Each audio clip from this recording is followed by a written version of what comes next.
Pas Jojo cette coiffure, hein, mais bon. Bref.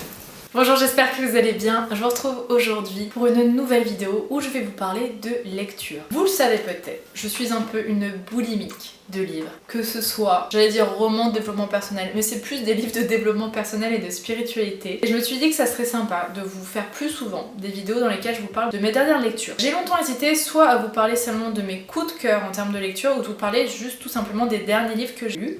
Ce que je vais faire tout de suite, donc c'est pas forcément des livres que j'ai adorés, mais au moins je vais vous en parler et vous dire ce que j'en pense. Le dernier en date que j'ai fini hier, le voici. Il se nomme Il n'est jamais trop tard pour éclore, carnet d'une late bloomer de Catherine Tarré. J'ai adoré ce livre, je l'ai terminé hier comme je viens de vous le dire, j'ai lu en quelques jours. C'est une sorte de journal, de carnet de bord, écrite par une journaliste, une ancienne journaliste, qui... En fait, une late bloomer, pour elle, c'est quelqu'un qui éclot tard, qui trouve son épanouissement un peu plus tard que les autres, qui n'a pas une vie qui rentre dans la norme, qui est pas mariée à 25 ans avec des enfants, je sais pas quoi, qui fait un métier qui sort peut-être un peu de l'ordinaire, qui a beaucoup de réflexions, qui se cherche sans cesse. Et je me suis beaucoup reconnue là-dedans parce que c'est un peu ma vie, c'est un peu l'histoire de ma vie. C'est vrai que je vous en parle pas forcément et que je vous parle tellement de développement personnel ou vous pouvez peut-être imaginer que je suis quelqu'un de très équilibré, très stable et tout, mais je suis une écorchée vive et je suis sans cesse en train de chercher un sens à ma vie, d'essayer de comprendre les choses. Vraiment, ce livre m'a touchée là-dedans parce que c'est incarné, c'est un vrai journal de bord où elle explique ses réflexions, les phrases qu'elle a entendues, les aides qu'elle a eues en termes de numérologie, tarot, d'horoscope, enfin tout ça, elle mélange tout un peu l'univers que j'aime. Une réflexion sur la vie et c'est très beau. C'est vraiment un livre qui m'a touchée, que je vais garder. Ouais, c'est beau, c'est beau.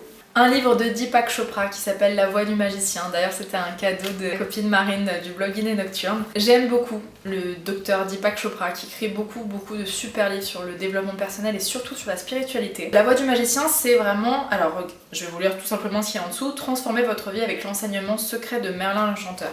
C'est tout l'enseignement autour de cette fameuse légende du roi Arthur, de cette fameuse légende de Merlin l'Enchanteur. Écoutez, c'est pas le livre que j'ai préféré de Deepak Chopra, j'en ai trouvé des 1000 fois mieux qu'il a fait, et je trouve que celui-là c'est un peu un livre qui il est pas facile d'accès en fait. J'ai essayé de le lire quand j'étais en vacances, et je le trouve pas facile, je le trouve pas très concret. En tout cas, moi il m'a pas forcément hyper touchée, mais c'est moi, ça c'est vraiment moi, peut-être parce que j'étais pas prête à le lire à ce moment-là, peut-être pas dans la bonne optique, ce qui est sûrement le cas. N'hésitez pas à aller lire d'autres livres de Deepak Chopra, qui est vraiment un super auteur. Moi j'ai pas eu le coup de cœur pour celui-là. Ça, c'est un livre que m'a recommandé Shirley du blog Je suis modeste, Soyez femme, mais pensez comme un homme, de Steve Harvey. Alors là, on n'est pas dans la spiritualité, on n'est pas dans le roman non plus, on est plus dans le coaching amoureux. Et il faut savoir que l'amour, les relations de couple, tout ça, c'est un peu ma passion. Ça me passionne, ça me fascine et je suis sans cesse à la recherche du sens des relations, des rencontres et comment réussir et comment ça peut fonctionner et tout. Donc c'est un sujet qui me passionne. Donc les livres sur l'amour, sur les relations, je connais bien. Et donc celui-là, c'est un livre qui a été écrit par Steve Harvey. Et d'ailleurs, ils en avaient fait un film. Peut-être que vous l'avez vu, il est dispo sur Netflix en tout cas. Je sais plus exactement comment il s'appelle, je vous mettrai le lien en barre d'infos, mais il est drôle. C'est une comédie romantique un peu qui tourne autour de ce livre-là. Et c'est un peu, voilà, je vais vous lire tout simplement encore ce qu'il y a en dessous, ce que les hommes pensent réellement de l'amour, des relations, de l'intimité et de l'engagement.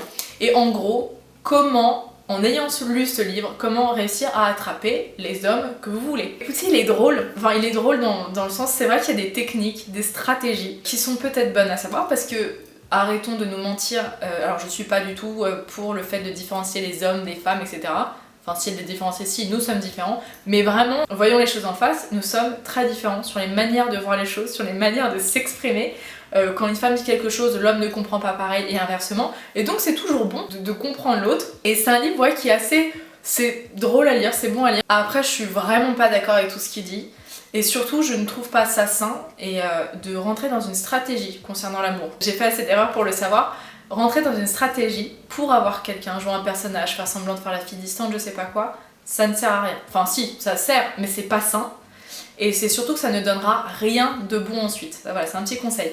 Mais les stratégies en fait qu'il applique, faut pas faire semblant en fait par exemple d'être une fille distante. Il faut être distante. Il faut se sentir distante en fait. C'est un exemple, hein. Il faut pas faire semblant en fait, il faut vraiment rentrer, il faut incarner en fait ce qu'on est vraiment. Parce que lui en fait les stratégies qu'il donne, il faut les incarner et l'être vraiment. Faire semblant ça sert à rien. Mais en tout cas ouais c'est un livre, j'ai passé un bon moment, il y a quelques astuces, quelques petits trucs qui sont assez drôles à savoir. Après aussi c'est un peu à la mode américaine, c'est adapté à la culture américaine qui n'est pas exactement la même que la nôtre. Par exemple en France où on voit pas du tout les relations, les premiers rencarts de la même façon et tout ça, mais Ouais, je suis contente de l'avoir lu.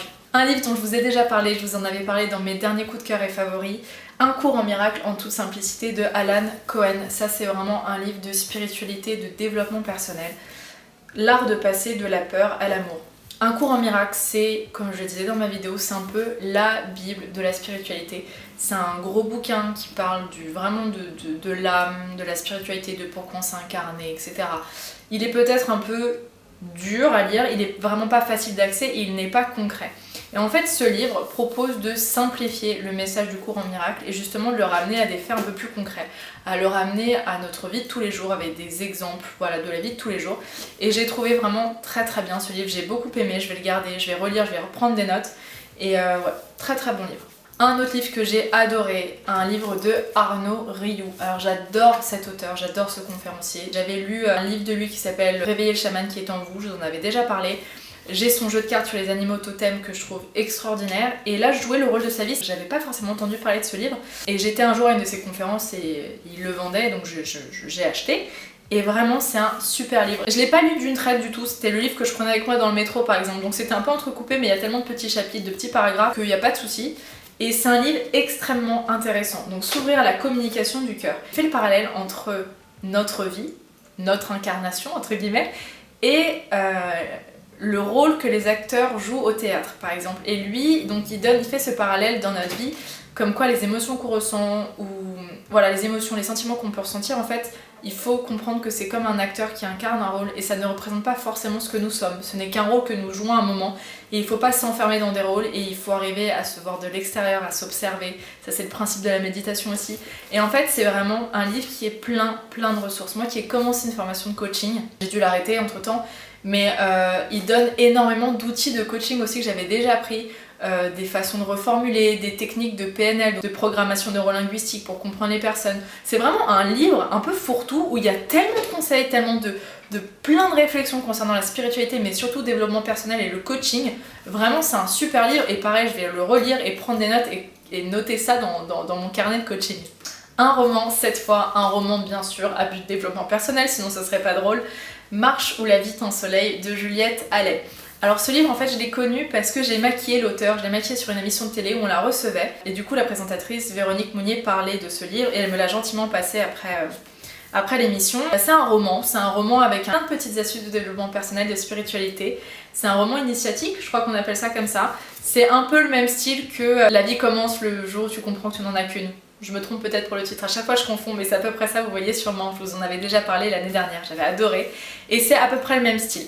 Je l'ai trouvé un peu moins bien que le roman que je viens de vous donner, mais c'est un super livre à lire par exemple en vacances, c'est hyper simple, c'est une histoire très simple, mais avec des bonnes petites clés de développement personnel, voir la vie autrement, pour arriver à mettre un peu de soleil dans sa vie, et je trouve le titre très joli. Et voilà, la phrase accrocheuse derrière, c'est « Vous ne le savez peut-être pas, mais tout ce qui vous arrive a un sens ».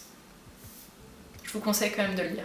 Un livre, cette fois, alors un peu c'est un alien dans le rayon développement personnel et spiritualité. Transurfing, modèle quantique de réalisation individuelle. C'est un best-seller apparemment, il faut savoir qu'il y a 5 tomes en tout, c'est une saga. C'est un livre de développement personnel, c'est pas du tout un roman, c'est vraiment un livre explicatif qui aborde la spiritualité, le développement personnel, mais avec des explications de physique quantique. Donc c'est pas du tout... Enfin, je dirais pas que c'est perché parce qu'il donne vraiment des exemples. Enfin, on a l'impression que c'est une science exacte en fait. Et il explique exactement comment arriver à ce que vous voulez. Et il explique que en fait, tout est une question d'équilibre. Et si par exemple on veut trop quelque chose, ça crée un déséquilibre, c'est pour ça que ça ne fonctionne pas. Ça rejoint les mêmes messages que les livres de développement personnel ou de spiritualité, mais sous un autre angle et sous celui de la physique quantique. Et la physique quantique, c'est quand même extrêmement intéressant. C'est la physique de l'infiniment petit. En fait, la physique quantique est tout simplement en train de prouver ce que les religions, ce que la spiritualité a toujours dit depuis des années, depuis des siècles. Donc c'est hyper intéressant.